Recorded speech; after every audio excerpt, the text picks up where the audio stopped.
Hello and welcome to another fabulous week of GoodGood Investing. I'm Rachel Grunn. And I'm Andrea Cwik. Oh my goodness, it's so good to be back in studio. Yes. We are coming off of a high from a fantastic weekend. We went to Fire Summit this past weekend. What does FIRE stand for, Andrea? Financially independent real estate.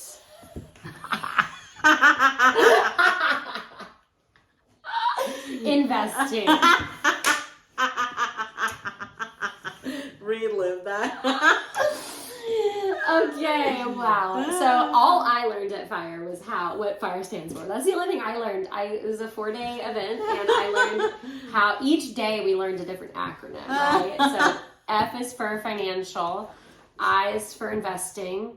Nope. F is for financially, I is for independent, R is for retire, E is for investing. Early. Yeah. Okay, I'm just kidding. So financially independent, retire early, FIRE. But that was the first time that I had heard, like I was with you on whenever we recorded that first episode, I think. I didn't know what FIRE meant either, so don't feel so bad. I just knew that the E could not stand for investing. That's all that I knew on that episode. And English is my first language and only language, except for ASL. That's so funny. And I should have done those tiny mic interviews. Have you ever seen those interviews where people run up to people with a tiny mic and they ask them speed fire questions? We should have done that. I should have been like, what does FIRE stand for? Yeah. And see, just on the spot, do people know? Because I met one other person that was like, wait, what does it stand for? I'm like, thank you. Right, we're not alone. Thank you. That's hilarious. We should do that. Okay, so yes. Which means it was our 1-year anniversary. It was our 1-year anniversary. Yes. Oh, we met last year at FIRE, which was awesome. I was very pregnant. I was like a month away from my due date. And now I almost have a 1-year-old, which is insane. I know.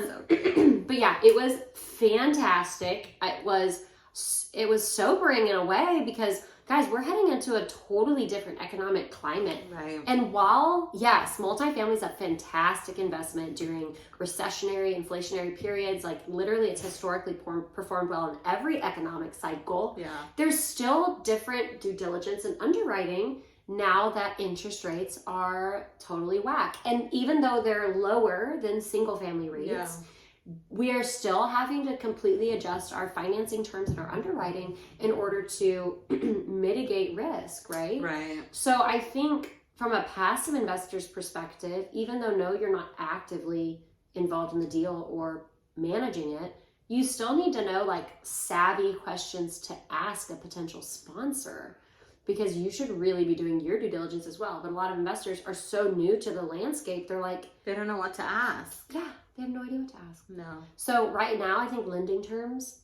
are something really big that you should be asking your sponsors about. Yeah. You should be asking them, are they getting a fixed rate loan? Or variable, yeah. Or variable. So agency or bridge. Correct.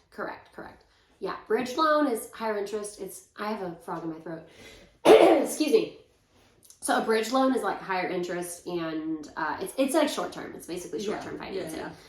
Just to get you past the finish line. And then the agency loan is just what you think of as a mortgage. I think Fannie Mae, Freddie Mac, it's pretty typical loan. Longer term holds.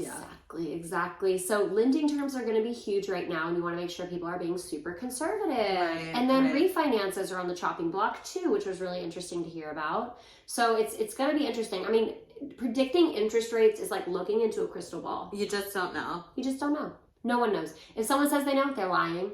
They have no idea. They have no idea. You can speculate based on historical trends, but we really don't know.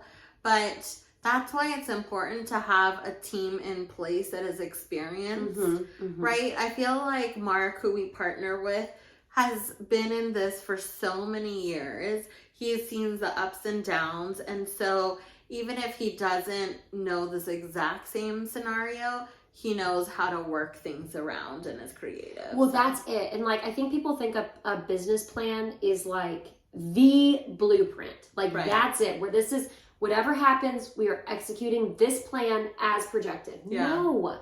It is a roadmap. It is okay, so many things could happen, right? No one predicted COVID. Right. So it's like there's so many different things that could happen. And having good operators, having good sponsors means that we are constantly reevaluating that business plan.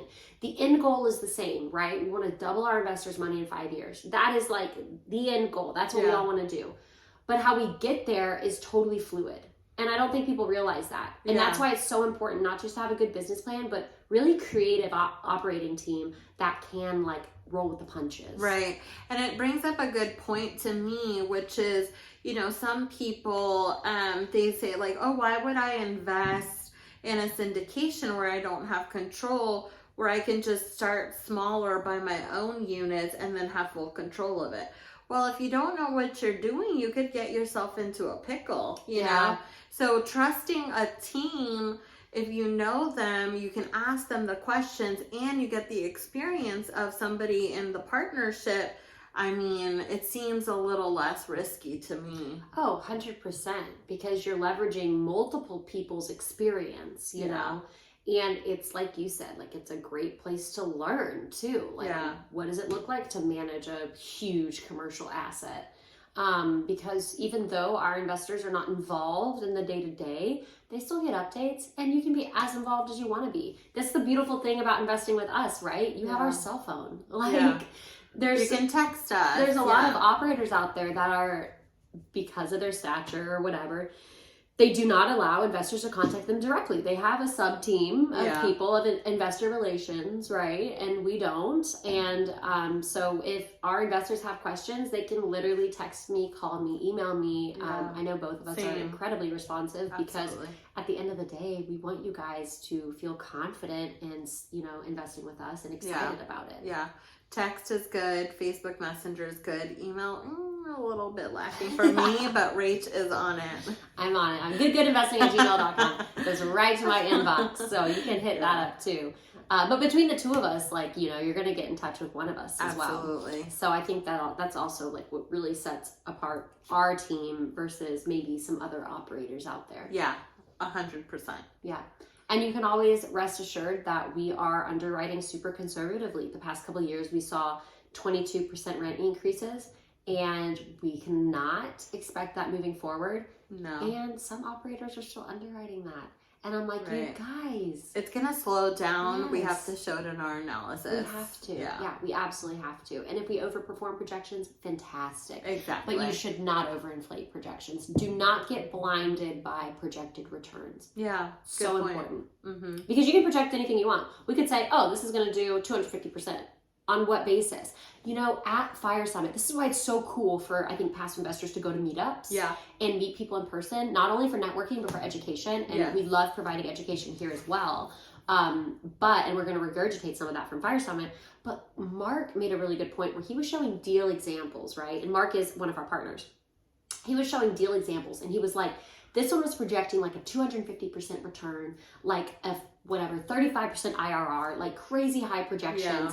He goes, once I added in the property taxes, it went to like a negative 80% return or negative 50% return or something crazy. Like that. Yeah. One small error. Right. The sponsor missed out one line item and it totally threw off projections where actually the investors would have been losing money. Now, I don't think they did this. I don't think those sponsors did that deal. It wasn't in our group. But. Well, yes. Well, that just brings up the point again where it's like if you're doing it on your own, you don't really have someone that can double check your work. Yes. Whereas when we work in our partnership, it's like, I'll do the analysis, my husband checks it, you'll do it, Dylan will do it, and then Mark will always check it, or the coaches. So yeah, I mean, I think it's like when more eyes are looking over the deal, making sure that we are analyzing. Make sure you edit that, please. I'm going to leave it in. Analyzing, then it's more, again, less risky. We're going to get a better indication, hopefully, of how yes, it will perform. Of course, it's just projections, but when that many eyes are on it, I feel better about the investment for sure. 100%. Yeah. Even like the pros make mistakes, you know? So to have multiple eyes looking over the same work is so key. Yeah. I think it's really important. So that's just another reason why I think solo ventures can be dangerous a little bit, and they can be scary because, like you said, one misstep and you could throw the whole thing away. The whole thing could go awry. Whereas in joint ventures and partnerships like we are running, it mitigates the risk a lot. Yeah, exactly. Yep. So Fire Summit was awesome. It was. We love meeting our passive investors in person. If you are local to DFW, we want to meet you in person at one of our meetups, and you can find out about that. It's going to be linked right here below in the description. And then also we do virtual meetups. If you're not in DFW, we'd love to meet you there as well. And you can also find out about that at the link below. We'll post about our virtual meetups there. If you sign up for our email list, you'll find out about it. And then also that's a great way to get on a call with us, because of course we love to connect with you and get to know you, but ultimately we'd love to partner with you and grow our wealth together. So it's all about. Exactly. So thank you so much for listening and watching us today. Yes, thank you. Hopefully you got some good insight, and we can see you at the next Fire Summit, the next in-person meetup, and or virtual meetup, which we have to do very soon here. So yes, definitely. Well, until next week, Andrea, don't invest good. Invest twice as good. Bye.